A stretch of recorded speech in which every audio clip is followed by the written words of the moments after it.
My first ever trip to the Brandy Melville store was a couple of years ago in Shanghai, and I was shocked by how packed it was. For those who don't know, Brandy Melville is an American clothing brand known for its rather controversial one-size-fits-all approach, with all clothes being somewhere between extra small and small, an approach that is reportedly linked with body anxiety in young girls. The brand has a strong presence on social media. Clothes have this effortlessly cool, preppy aesthetic to them, and you don't need to iron anything, probably because the target audience for this brand is teenage girls, hence the sizing. And yet, I'm still there at the store, standing in the longest line for 40+ minutes, only to then stretch the type of clothes I probably should have stopped wearing in high school. Being there is like being a Disney adult for people with a history of eating disorders. Inside the stores, things are also interesting. They basically hire models, extremely attractive girls and boys, who give you such a scornful stare that you start to wonder whether you are interrupting them. At least in Shanghai, Brandy Melville employees became influencers themselves, with hundreds of thousands of followers across various platforms. Also, I occasionally see new copycat stores with similar branding and attractive employees popping up in China. Brandy Melville had contained, over the years, what one might call an aspirational marketing strategy: skinny hot young people advertising. The mechanism behind this type of ads was perfectly described by a French philosopher and anthropologist, Girard, an author of a mimetic theory, who showed that desire is always triangular, meaning that we don't desire something directly, but we do so through a mediator. The ad rarely sells the product directly. It sells you a model who desires or possesses the product and invites you to desire it through them. For instance, a Brandy Melville employee is a mediator you are unconsciously measuring yourself against. And sure, one might say that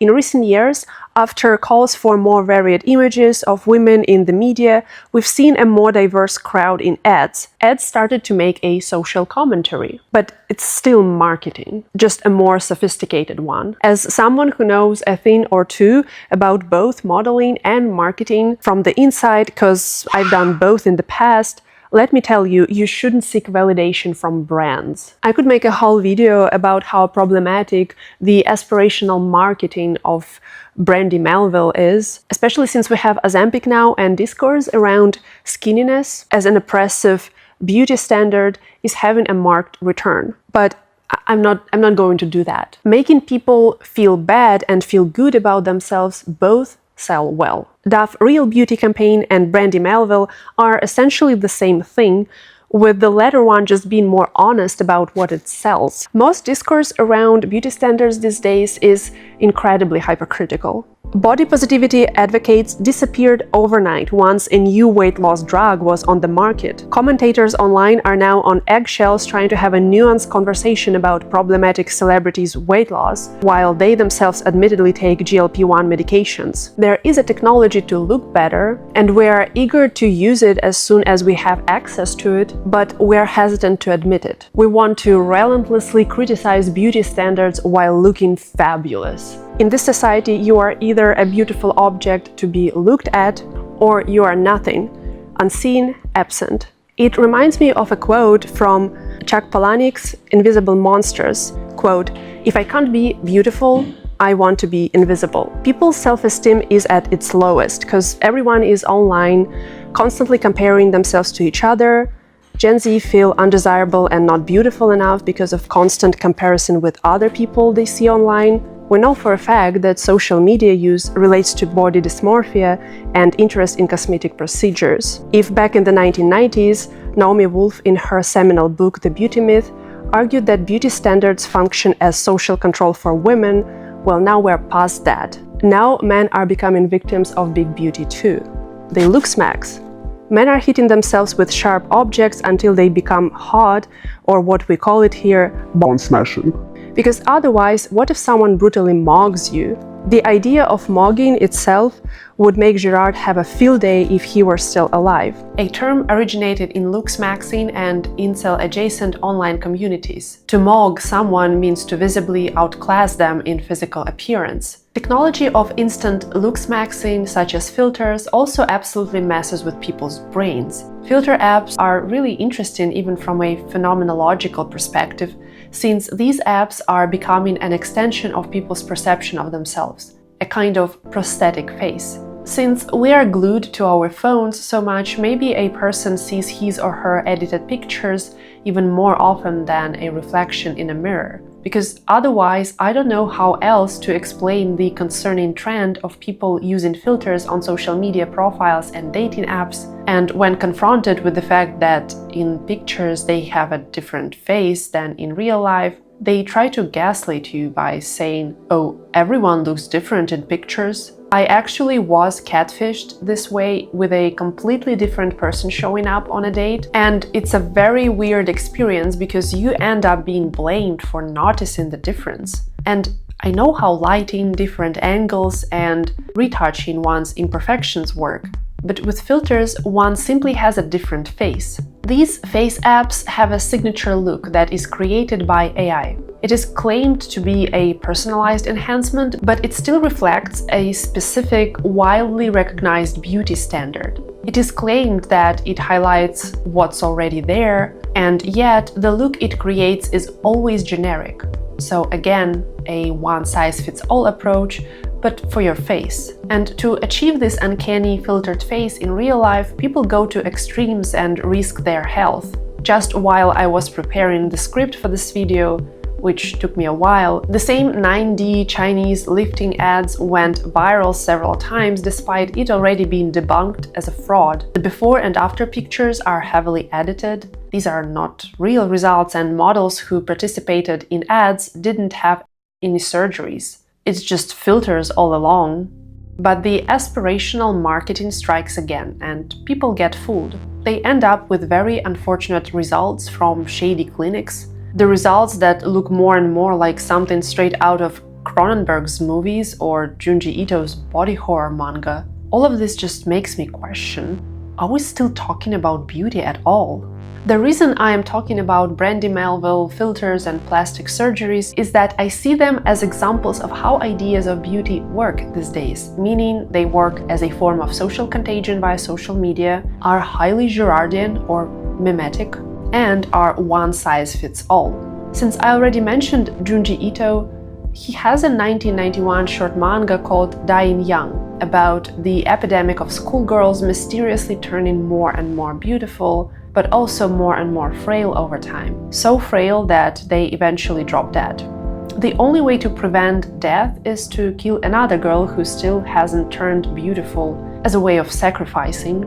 This story seems like a pretty direct metaphor for the pursuit of fitting beauty standards instead of self-acceptance or building a character. And I suspect more specifically this is a metaphor for anorexia, since the beauty epidemic in manga is deadly. For me, the idea of beauty we have these days is precisely that. Beauty trends disseminate the same in real life, as a blind force that pushes people to do the most hideous and dangerous, sometimes even deadly things to themselves. And this might be a controversial take, but contrary to common belief, I don't think that our modern beauty standards are high or unrealistic. I don't think there is anything unrealistic about getting a nose job or getting an Instagram face, because it has nothing to do with self-cultivation. If anything, this day we have a ruthless and very limited idea of beauty.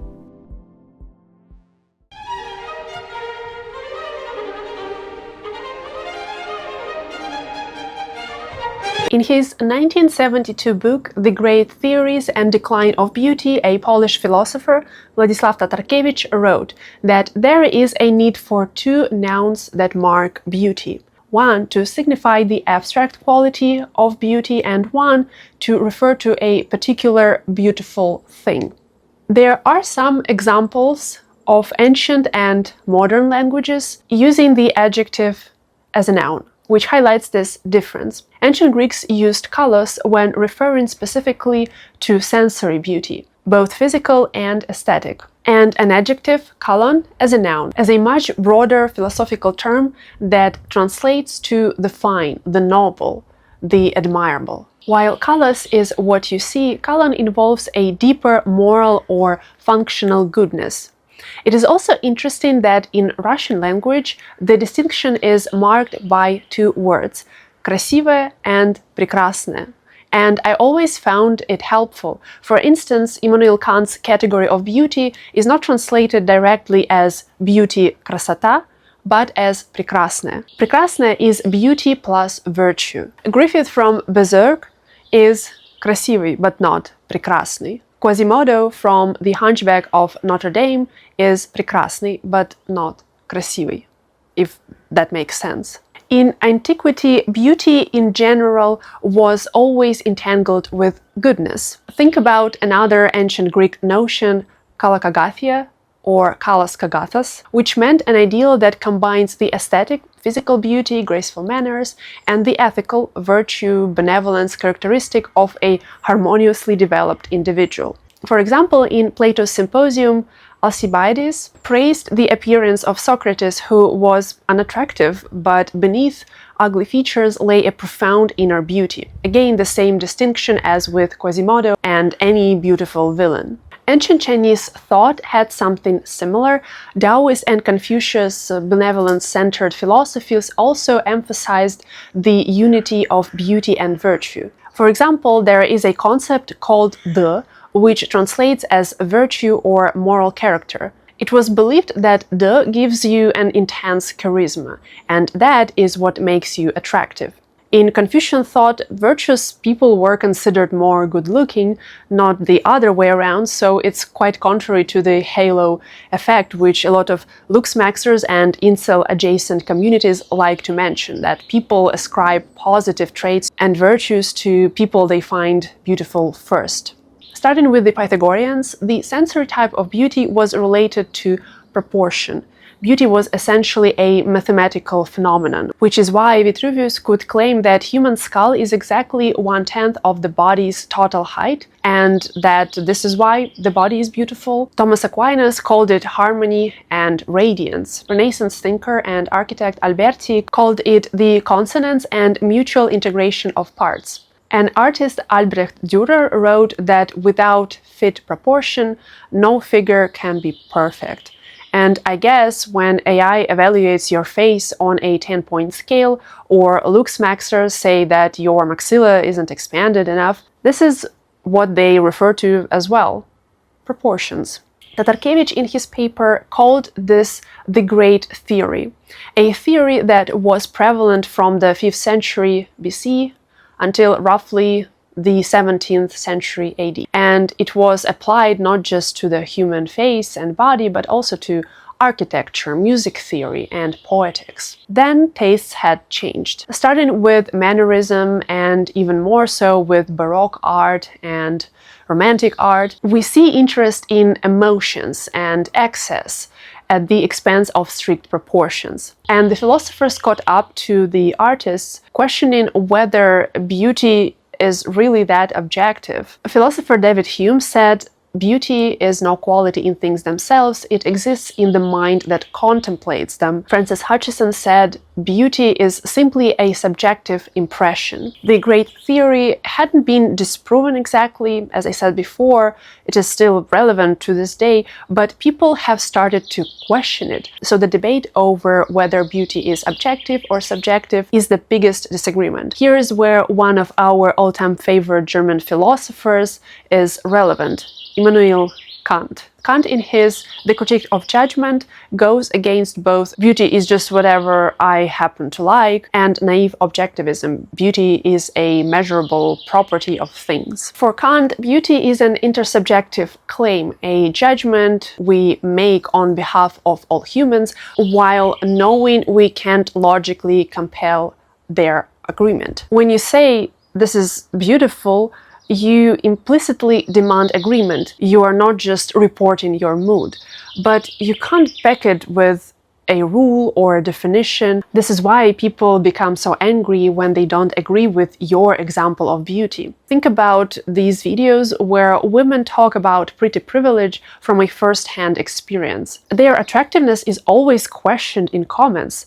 Oh, you think you're pretty? Well, you're not. You cannot prove beauty the way you prove altitude or bone density. Beauty is not something that you can normatively declare without people jumping down your throat. But it doesn't mean that for Kant, beauty is completely subjective, because for him, all rational beings still have a shared aesthetic sensibility. Beauty is subjective, yet it is universally communicable feeling of disinterested pleasure, arising from the mind's harmonious engagement with form, not from the object's properties or usefulness. You might think, hold on, we still aesthetically appreciate things or people that are useful. Kant distinguished free beauty, which is independent of interests or ends, from dependent beauty. Free beauty is this forest.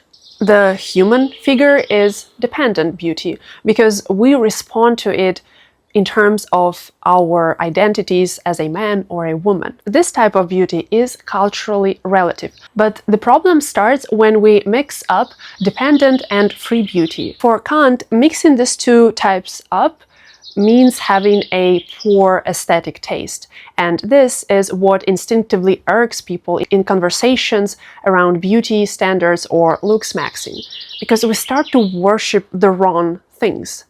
More on this later. After Kant, interest in aesthetics actually increased, while interest in beauty as an aesthetic category decreased. Ugliness became a legitimate aesthetic category.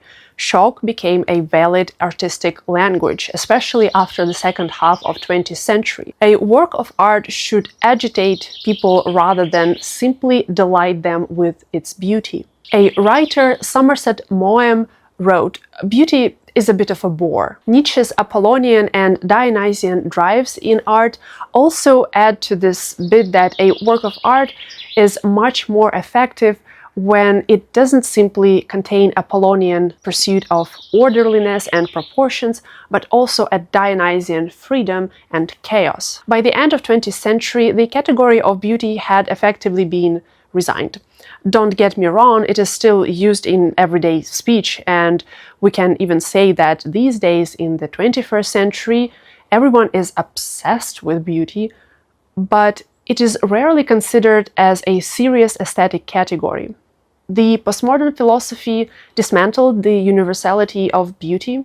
Postcolonial and feminist literature mostly criticize it in the context of oppressive beauty standards. These days, evolutionary aesthetics and neuroscience try to find a biological foundation for what and why we find beautiful. Yet no one has fully succeeded in closing the gap Immanuel Kant left open.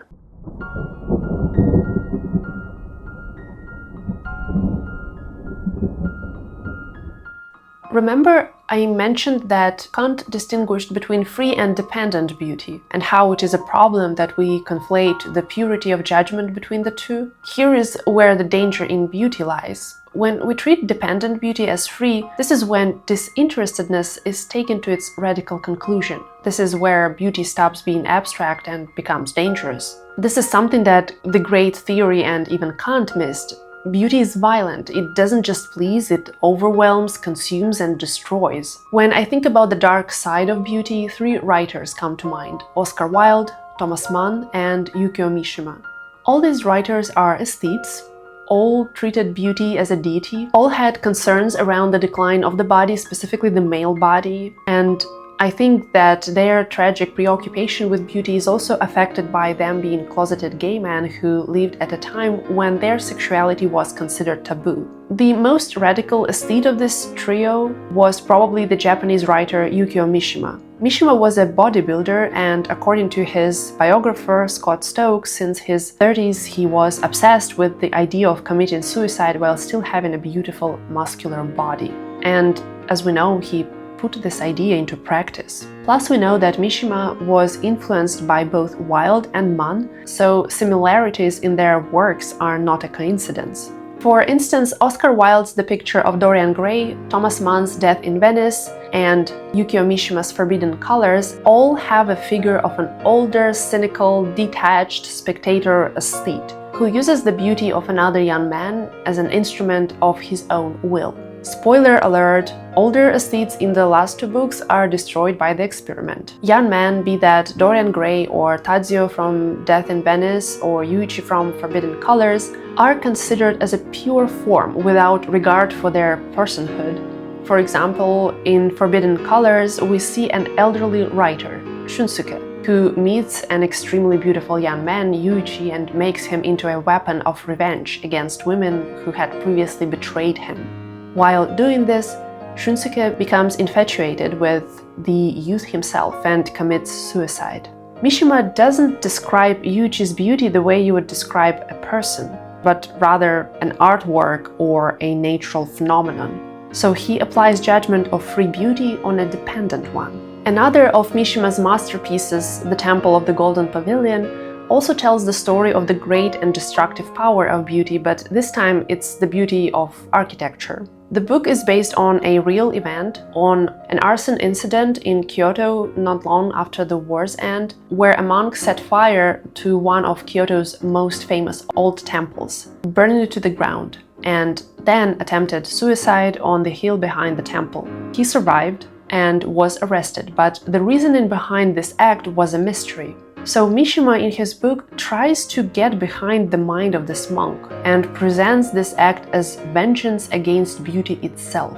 The grandiose beauty of the Golden Pavilion overwhelmed and stifled this monk, whose name is Misaguchi, whom Mishima portrays as a stuttering and resentful person who nevertheless desires greatness. Misaguchi even proclaims, quote, "Beauty is my biggest enemy." He destroys the beauty as the only remaining power over it. For him, the destruction of beauty is more beautiful than beauty itself.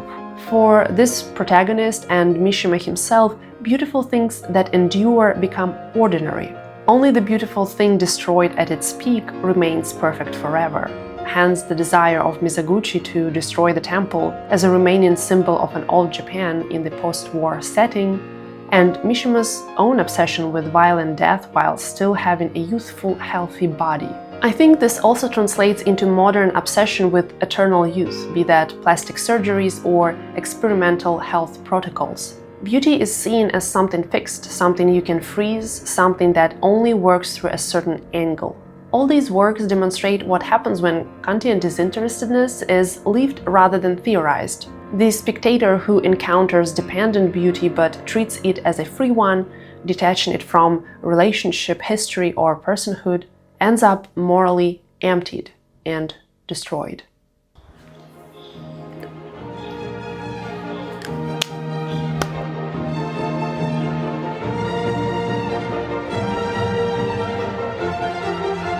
Everything so far, Kant's detached spectator, Wilde's aesthete, Mishima's monk, shares one assumption.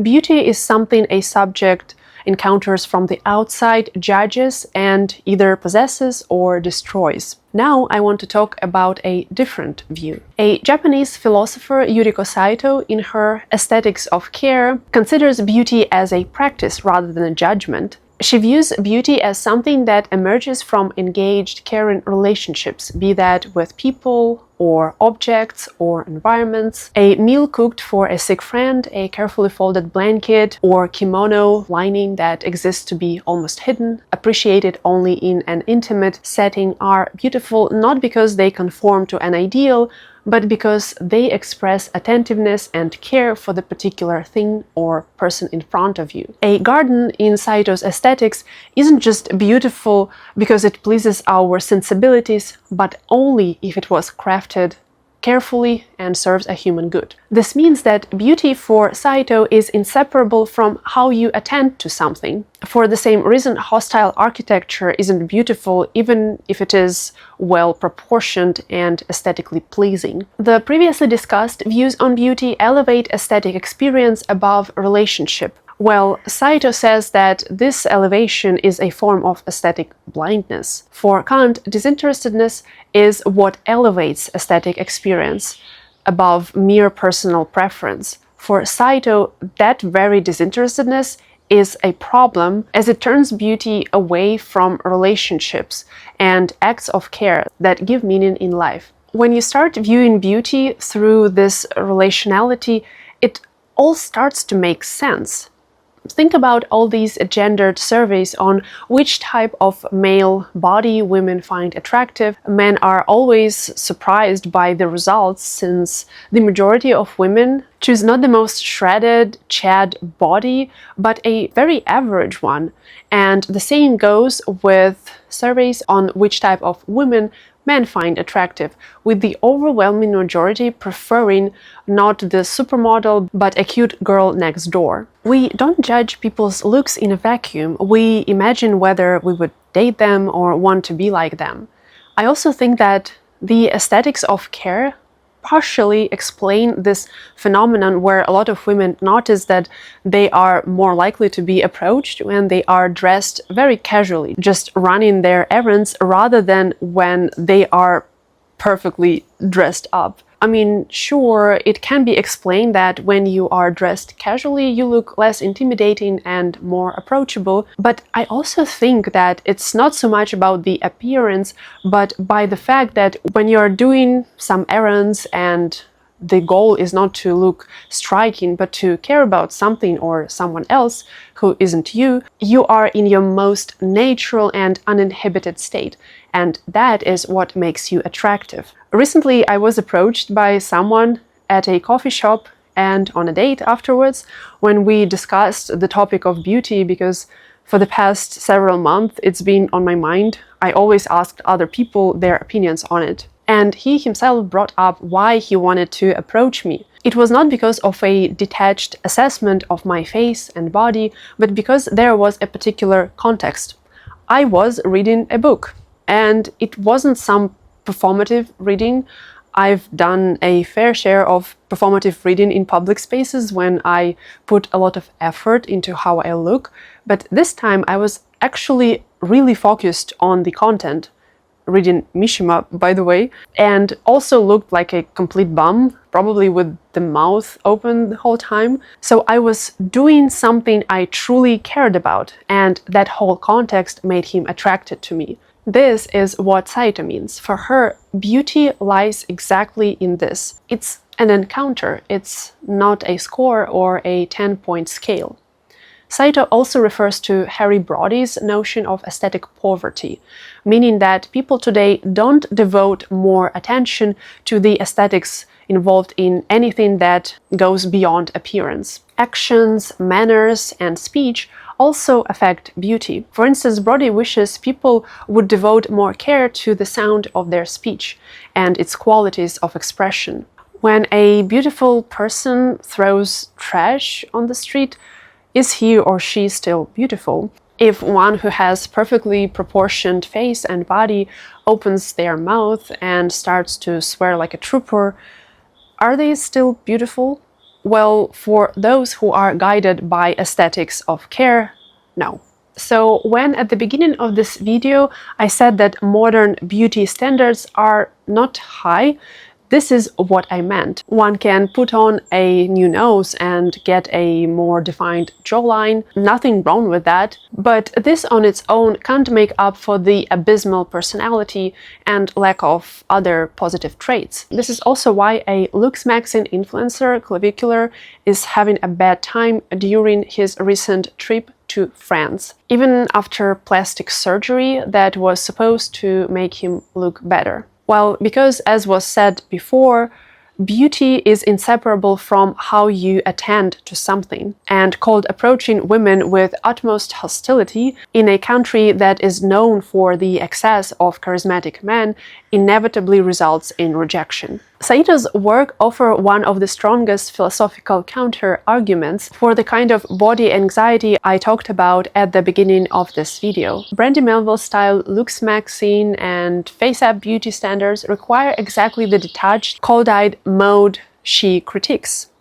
Every body is measured against an abstract, a single template. It's beauty with no referent and no relationship. But a relational beauty would be irreducibly particular. Attending to this body, this person, this context, rather than measuring against an abstract one-size ideal. So how about now we start aesthetics of care maxing? Все.